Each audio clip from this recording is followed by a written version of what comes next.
Bonjour tout le monde. Après 8 ans de Justin Trudeau, il n'y a plus personne à blâmer pour les crises de criminalité et de coût de la vie qu'il a causées. Je viens de terminer une partie de mon tournée d'été. J'étais très impressionné par le courage des Canadiens qui font face à une souffrance presque jamais vue dans nos vies. Et ça prend du courage. Parce qu'après 8 ans de Justin Trudeau, les vies des Canadiens tombent en morceaux. Si vous ne me croyez pas, je vous encourage de voyager à travers le pays et d'écouter les histoires des gens. Comme le charpentier que j'ai rencontré à Sault Ste. Marie, de 42 ans, qui a travaillé pendant toute sa vie, qui est maintenant sans abri. D'une dame qui travaille avec les personnes sans abri à Penticton, qui a indiqué que c'est normal maintenant à Penticton pour des personnes âgées de vivre dans les stationnements, dans leur voiture. Même CTV avait une histoire d'une infirmière qui vit dans son auto. Le coût de logement, après 8 ans de Justin Trudeau, a doublé.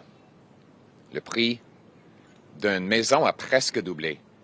Le coût d'un premier versement, doublé. Le coût d'un paiement hypothécaire a doublé. Ça, 8 ans après que Justin Trudeau a promis qu'il allait rendre le logement plus abordable ici au Canada.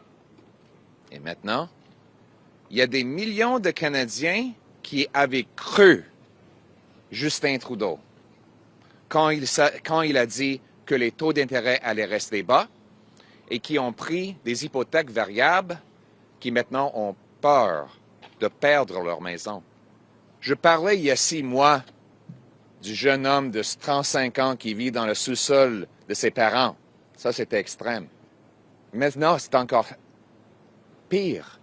Parce que la question pour lui et sa mère, c'est comment payer l'hypothèque.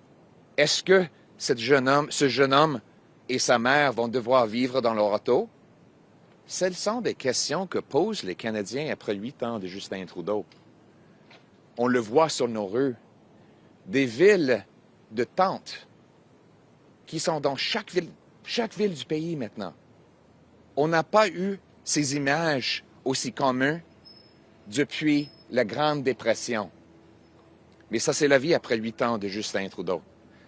C'est intéressant. Hier, il a eu une photo-op pour dire à tout le monde, c'était une photo-op sur le logement, pour annoncer qu'il n'est plus responsable pour le logement. C'est drôle, parce que c'est lui qui avait promis qu'en tant que premier ministre, qu'il allait rendre le logement plus abordable. Mais maintenant, c'est plus sa responsabilité. Oublions que l'agence la plus grande en termes de logement, c'est fédéral. Le CSHL. Ça, c'est fédéral. L'assurance hypothécaire, c'est fédéral. La réglementation de nos banques qui font les prêts hypothécaires, c'est fédéral. Les impôts, fédéral. La politique fiscale et monétaire, fédéral. L'immigration, fédéral. Mais lui, en tant que premier ministre fédéral, il n'a rien à voir avec le logement soudainement. Il ne veut plus être responsable pour le dommage qu'il a causé. Et en plus, il y a la criminalité. Et Justin Trudeau croit que le pire problème au Canada, c'est que les Canadiens sont en colère avec lui.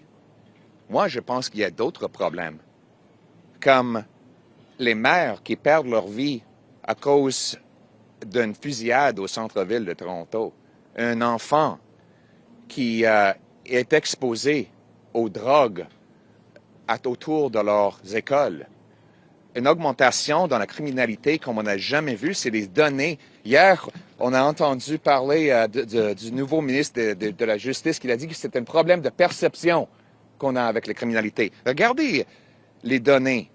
Les crimes violents ont augmenté de 39 %. Les meurtres, 43 %. Les meurtres des gangs de rue, 108 %. Des fusillades 101 des agressions, 24 Je peux continuer. Ça, c'est le bilan de Justin Trudeau après 8 ans de libération sous caution et libération conditionnelle qu'il a permis. Et encore, le coût de nourriture. Maintenant, on a 1,5 million de Canadiens qui doivent aller à une banque alimentaire. 1 sur 5 manque des repas. Il y a des gens qui commencent à souffrir de malnutrition. Aujourd'hui, on a vu un article dans le Journal de Montréal qui dit des professionnels de la santé verraient de plus en plus une maladie qui avait presque disparu, le scorbut. Cette maladie avait pratiquement disparu, mais les professionnels de la santé affirment que c'est en raison de l'inflation alimentaire que cette maladie revient, qui était du moyen âge. Ça, c'est la vie au Canada après 8 ans de Justin Trudeau. Mais ce qui est heureux, ce qui me donne de l'espoir, c'est que le Canada n'était pas comme ça avant Justin Trudeau et ça ne va pas être comme ça après Justin Trudeau. On va redonner aux Canadiens l'espoir. On va ramener les prix plus bas en éliminant les taxes carbone et les déficits inflationnistes pour réduire le coût de nourriture, de l'essence et d'autres essentiels. On va ramener des chèques de paie plus forts en réduisant les impôts et en donnant aux immigrants le potentiel de travailler dans leur profession comme infirmières et médecins. On va libérer nos entreprises à bâtir des grands projets de ressources pour des plus grands chèques de paie. On va inciter des municipalités d'accélérer les permis de construction et de libérer le terrain pour bâtir des logements abordables pour tous les Canadiens. On va mettre en place des politiques de gros bon sens pour mettre fin à la vague de criminalité qu'a causé Justin Trudeau. Et on va unir les gens autour de leur liberté et autour du gros bon sens. C'est comme ça qu'on va rebâtir notre pays et on va redonner aux Canadiens l'espoir dont ils ont besoin et qu'ils méritent.